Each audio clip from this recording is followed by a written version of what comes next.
আলাইকুম চাচা, কেমন আছো? ওয়ালাইকুম আসসালাম। কেমন আছো?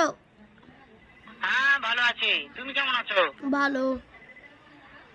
হ্যাঁ ভালো আছো না? হ্যাঁ, আচ্ছা তুমি কার সঙ্গে আছো? এই তো রাহিনের সাথে। ওই মাদার চোরের সঙ্গে? হ্যাঁ, ওই মাদার চোর তো এতই হারামজাদা, ওই শুয়োর বাচ্চা, ওই তো লটির বাচ্চা, ওই সাওয়াচুদি বেটা মাগিল লিসা, এতই মাগিল লিসা। ওই হারামজাদার আমি সামনে পাইলে একটা এমন একটা চটকানি মারবো, শালা মাদার চোর। মারবো বলতেছে। শোনো তাতে কি আছে, ওই মাদার চোর ওই জায়গায় আছে নাকি? ও আমার কথা সব শুনতেছে। ওই সাওয়াচুদির বেটাকে শুনে শুনে আমি বেশি বলবো। শুয়োরের বাচ্চা, শুয়োরের বাচ্চাকে আমি একটা এমন একটা চটকানি মারবো, শালা শুয়োরের বাচ্চা, লটির বাচ্চা। ওই বুড়ো তোর কানে একটা এমন চটকানে মারবো না, মারবো বলছে। ওই শুয়োরের বাচ্চা আমাকে মারতে চায়? হ্যাঁ, শুয়োরের বাচ্চাকে আমি দেখা সাক্ষাৎ হলে বলে শুয়োরের বাচ্চাকে আমি এমন চটকানি মারবো, মাদার চোদ। আমি তো